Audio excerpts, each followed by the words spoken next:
welcome to my barbecue pit. I'm laughing because it's cold out here. You folks who live up north, you live in Nebraska, you live in South Dakota, places like that, you probably think I'm crazy because it's 45 degrees here and I am freezing my butt off. I'm wearing gloves because my hands are cold, not for food safety, because my hands are cold.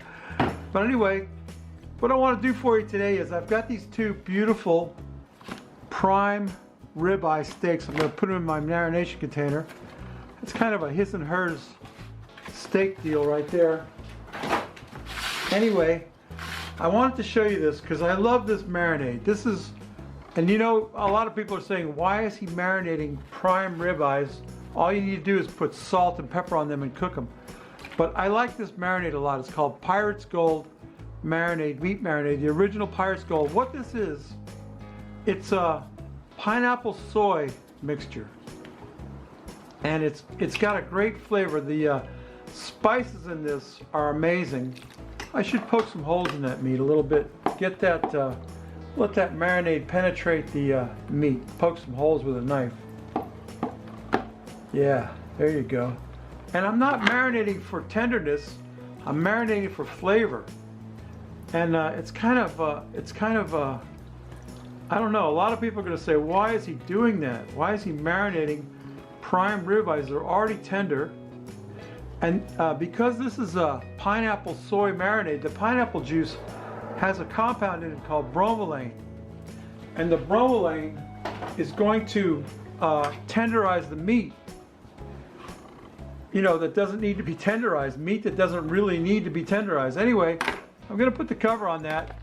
And I don't even need to put it back in the fridge because it's so cold out here. I can just let it sit out here for a couple of hours. You don't want to go more than 2 hours with this type of marinade on this kind of meat because the meat's already tender. And I'm not looking to really tenderize the meat. What I really want to do is add flavor to the meat. So it's just another layer of flavor for my ribeye steaks. We're going to get them on the fire, let them sit about 2 hours like that. And because it's 42 degrees out here, I don't have to worry about refrigerating them. So yeah, while they're marinating, we're going to make a pico de gallo to have with my steaks. So stay tuned, we'll show you how we do that. Okay, let's make some pico de gallo on this freezing cold day. We got some, this is one whole red onion cut up, diced up small. All this stuff has to be diced up small. That's what pico de gallo is about. Pico de gallo means chicken feed. Loosely translated from Spanish, it means chicken feed. I've got some red wine vinegar, and we're going to cover the onions with the red wine vinegar. Just, there you go, just enough to cover the onions. Red wine vinegar. If you're doing this at home, what I advise you to do is cut up the onions and douse them with the vinegar and let them sit while you cut up the rest of the stuff. I've already got my stuff cut up, so I'm not going to be able to do that. But what you want to do is let that onion soak up that red wine vinegar. Then I've got a couple of small jalapenos that I diced up. Get them in there. Jalapeno peppers. Very nice. Bring a beautiful green color to that. Then I've got a red and a yellow bell pepper, diced up small. You want everything to be diced up about like that. You see how small that's diced? A small dice on that. Then I've got 3 Roma tomatoes diced up the same way, and the seeds have been removed from the tomatoes. Now let me tell you about Roma tomatoes. My wife was at the grocery store, and she calls me and she says, "Do you need anything from the grocery store?" And I said, "Yeah, pick me up 3 plum tomatoes." So she says, "Okay, I'm gonna mix this all up." This is pico de gallo, chicken feed. So she comes home and I said, "Where's the tomatoes?" She says, "I didn't get them." She says, "They didn't have plum tomatoes." She said, "All they had were Roma tomatoes." I said, "Roma tomatoes are plum tomatoes." But she didn't know, so can't hold it against her. She's, you know, not well versed in the ways of food. Not a foodie, my wife. She likes to eat, but she doesn't understand much about food. Okay, we got that mixed up in there. We got some butcher's salt and pepper. We're going to hit it with some put your salt and pepper. Just a little bit. Get that mixed up in there. So you've got red wine vinegar, salt and pepper, all these veggies. This is pico de gallo, a nice big bowl of it, which is a nice condiment. It nicely complements my steaks. And one more ingredient, we have cilantro. Now if you don't like cilantro, that's fine. You don't have to use cilantro. You can use parsley if you don't like cilantro. I happen to like cilantro, so I'm going to cut up some cilantro and put in there. Well, 2 more ingredients actually. Let me get my cilantro diced up. No, I don't usually dice stuff up. I usually dice everything ahead of time, but the cilantro I left till the last because I want it to be fresh, freshly on there. Dice up some cilantro. Cilantro is wonderful. I like it. A lot of people don't like it. You'd be surprised at the amount of people who don't like cilantro. They say it tastes soapy. They don't like the flavor of it, whatever. I like it. So a handful of cilantro going in there. Mix that into that pico de gallo. Beautiful stuff, isn't it? Very nice condiment for almost any Latin dish that you make. You know what? This is great in a taco. You can put this in a taco with some meat. It's wonderful. And the last ingredient is some olive oil, extra virgin Tuscan olive oil that my friend John sent me, the Rivet Gardener. You know Rivet Gardener. Great guy. And we're just going to pour up some of that Tuscan olive oil on the top of that. Like that. About that much. And there you go, pico de gallo. That's my condiment that I'm going to serve along with my steak. I'm also going to make some potatoes and asparagus. But yeah, there you go, pico de gallo in the freezing cold. South Florida. I'm laughing because I know you people in Nebraska are like experiencing below 0 temperatures. And here I am at 42 degrees and I'm freezing my butt off. Anyway, my pico's done. My steak is marinating. I gotta make some potatoes and asparagus. I'll do that inside the house where it's warm. And then we'll come out here and we'll cook the steak, so stay tuned. All right, so the moment of truth has come. My steak's been marinating for a couple of hours. I got a meat thermometer in that one. I'm gonna get him over here. And the other one we'll put over here on indirect heat.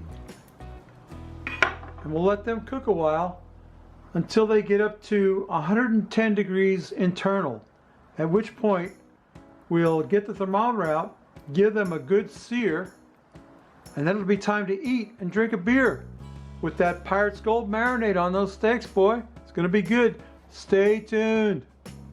Those beautiful prime ribeyes are at 110 degrees internal. We're gonna get that thermometer out of there.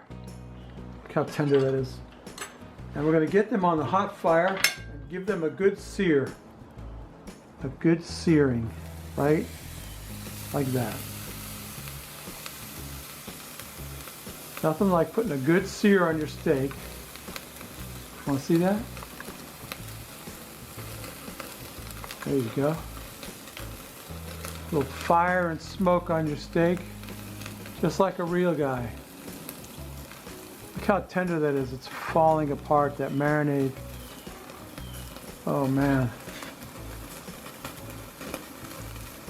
I cook them to 110 because I like my steak rare. If you like your steak more cooked than that, then feel free to cook it the way you want it. But if you cook it past rare, I think you're wasting meat. Let's take a look at that. Okay, we're going to flip that a few more times, but oh baby, doesn't that look good? Oh, it's so juicy. That's another consequence of the marinade. It keeps the juice in the steak. All right, I've talked enough. You see where I'm going with this. We're going to get some nice sear on those. That wouldn't make a bad thumbnail, would it? Right there. Nah. I'm gonna show you my plate because I got a bunch of food to put on my plate. Now let's get a nice sear on this steak. Turn it this way. Grill marks don't mean nothing. They're about nothing. Get a nice sear on my steaks, and I'll get them on the plate. I'll let them rest a while, and then we can, while they're resting, we can sample a beer, and then we'll have a taste of this meat. So stay tuned. Yeah, so normally when I rest my steaks, I put them on a plate and cover them with foil, but because it's so cold out here today, I wanted them to stay warm, so I left them on the indirect side of the grill. There's the ridiculously frosty Ribeye mug. I must be a crazy person for drinking a cold beer in this weather, but I got my favorite beer, Honey Love Imperial Cream Ale brewed with honey from the Tarpon River Brewing Company.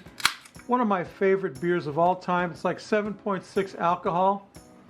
That should calm me down. What do you think?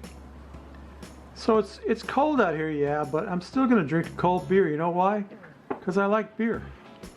That's why, and I've had this beer many times before, and I like it. It is my favorite beer, Honey Love. Didn't quite get it in the glass though, did we? A little bit left. Don't want to overfoam, Root Boy. Gonna make a mess. There's only a little tiny bit left. Look at that. Think I can do it? Can I do it? Sure. No. Ah, it's foaming over. Ah, yeah, the humanity. Oh boy, that's a good one. That's not a bad pour, you know, really. I mean, it's kind of cool looking, isn't it? Looks kind of neat with that foam up on top of there. And you know what I get to say now? Let's quaff the froth off of it. What do you think?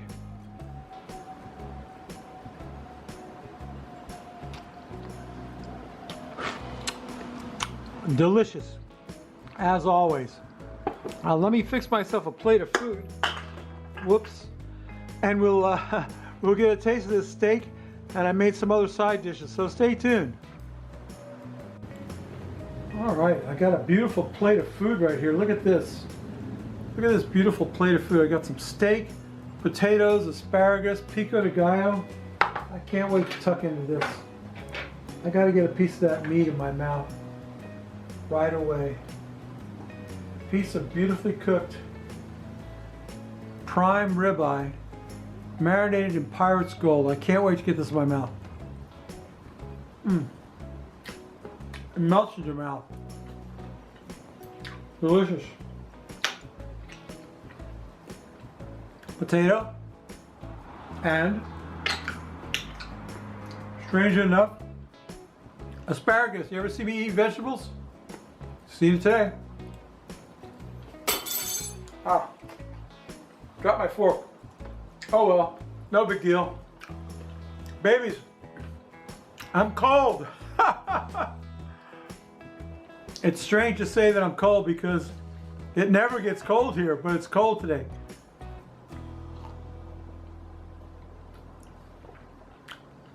I'll still drink a cold beer though, any day of the week. Babies, that's my video. I hope you enjoyed it. I hope you'll try some Pirate's Gold marinade. I really like it. If you're marinating steak, 2 hours max. So tender. It's pardon me. It's got a great flavor. Pineapple soy really brings out the flavor of the steak. Anyway, I hope you enjoyed my video. Hope you'll consider subscribing to me. And I hope if you don't like my video, you know what I always say, if you like this crap, please subscribe. If you don't, go up in the iCard. I found a new channel that I really like, and I'm not recalling the name of it. It's Mama and Papa or something, Papa Guy or something, I forgot. Anyway, I'm sorry. It'll be in the iCard. Check it out right there. And go subscribe to them. They're pretty cool. Subscribe to me. Come back next week. We may not cook anything good, but we will drink a beer. Bye!